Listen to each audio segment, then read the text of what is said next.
Hi, good morning. Good morning, everybody. Um, I hope it's really going good for you. May this be a turnaround month, really, for the people that is trusting God for breakthroughs and provision and all of that, spiritually, physically, and emotionally. I really pray that over you. Things is going the way it's going in the world, but we must always remember we are not governed by the world. We are governed by Holy Spirit. It's just, but that's what it is. I just want to talk about unforgiveness again this morning. Unforgiveness is a really it's an open door for the enemy, and Paul says he says that if you forgive somebody, I also forgive them in the sight of God, so that the devil can't take advantage of that person. The process that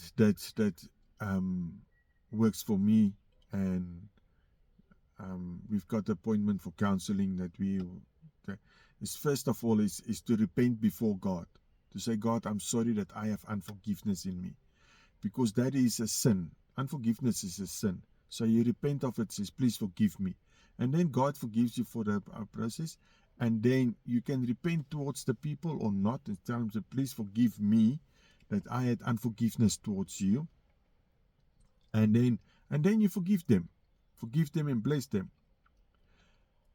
And if by any means you think of that person's sin again, or whatever that person or people did to you, that you and the emotion starts coming up, and you're like, no, I don't feel nice, remember this person did this to me. Although you forgave them, then you did not forgive them out of your heart.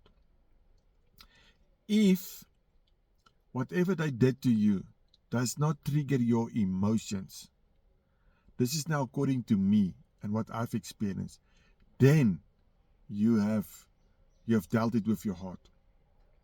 Okay, you have forgiven him out of your heart. When we grew up, there was always a saying going, I will forgive you, but I won't forget. I won't forget. That is not the image and the likeness of God. God said, if you repent, I will forgive you. I will separate your sin from farthest, from the east to the west, and I will remember it no more. Now, the image and the likeness of God can also do that. You also have the ability to separate it from the east to the west and do not remember it anymore. You have the ability when you are born again, when you are led by Holy Spirit, okay, and when you are in Christ Jesus, okay. The principle, Jesus says, if my words abide in you, if you abide in me and my words abide in you, you will ask whatever you desire. So the principle is abide in him. Abide in him. Yes, you are born again. You have the Spirit of God. You are one of God and Christ. You are seated in heavenly places, but your mind can take you to different places.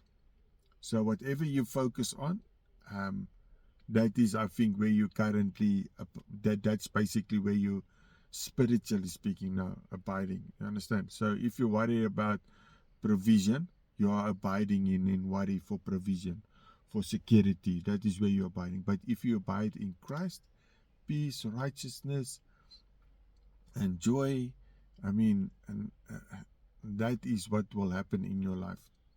Okay. So you have the ability in Christ to set people free and to forgive and to heal from that. So please ask Holy Spirit. For those who do not acknowledge Holy Spirit, or don't want, or say, yeah, it's not there, you must remember that Jesus was led by Holy Spirit. Jesus was empowered by Holy Spirit. When the Holy Spirit ascended like a dove on his shoulders, is that scripture for me now? It is that the government will rest upon him. The government will rest upon him. And that's why Jesus says, as a kingdom was bestowed upon me, so I bestow one upon you. The scripture, it says also that those who are led by the Spirit of God are the sons of God. That's why God, according to what I understand, is the first time when Jesus was led by His Spirit. He said, "This is my Son, in whom I'm well pleased." So that's a principle. So I don't say you must or you must not, but I'm just saying I'm talking scriptural here now. That Holy Spirit is there to guide you, is to lead you. That's why Jesus says, He says, we both have access to the Father by one Spirit. One Spirit. So yeah, there is one God, one Lord, and one Spirit. The Bible says, one God, one Lord, and one Spirit. And the Holy Spirit's function is to come and lead you in all truth. Okay? Jesus is the truth. So He's going to lead you in Jesus. He says He will come and declare whatever is of Jesus to you. He will come and declare and show you things to come. And He will convict you of sin. Okay? That is what He does. So please be led by the Spirit and ask Him if there's unforgiveness by you. And that if there is unforgiveness, that He will help you to deal with it. But that you will have a transparent heart, that when He shows you maybe if there is unforgiveness there. So that we have the closed door, that's so that it doesn't take advantage, so that Satan can't take advantage. God paid an unthinkable, unimaginable price with Jesus for us, to get our full heart, so that we may know Him more, so that we can enjoy life with Him, the life that Jesus came to give us in abundantly, to come and enjoy life, not to exist, but to enjoy life. So please, if there is, just ask Him, acknowledge Him, and walk with Him, because He's there, and please, man, my heart is just that we will be so drenched like a sponge with Holy Spirit, drenched. It's just like when the water runs out, the sponge is so hard.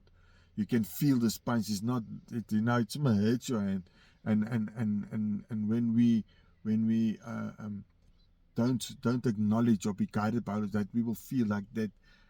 You feel you don't feel good. It's like on the weekend, on the morning, Saturday morning, the half of the day, I wasn't intimate with God and with Christ, so I didn't acknowledge. I was just not intimate with them. And the afternoon, it was about 12 o'clock. I went to my garage and I was like, "What? Why am I feeling like this? I'm not a good person currently." And the Holy Spirit convicted me. He says, "But you weren't intimate with us today." And I was like, "Oh, I'm sorry." So I went to my wife and I repented. I says, "You know why? Yes, I was not intimate." And that is my life. That's my life. And I tell you, there is nothing else that brings satisfaction and joy like their presence for me. There is just nothing. So I will chase that brings me, if I may say, my original design. Money is not my original design. Business is not. Things around me is not. But the presence, to be one with them, to be one, we are one, but in my mind, to be focused, to see them, to walk with them. Those three things that God wants from us is to walk humbly with your God, to love mercy and do justly. So may this just bring more light, and that we help each other and educate each other, led by Holy Spirit, so that we will serve the Lord Jesus Christ and bring glory to our Father through and in Him. Have a good day, and we speak soon.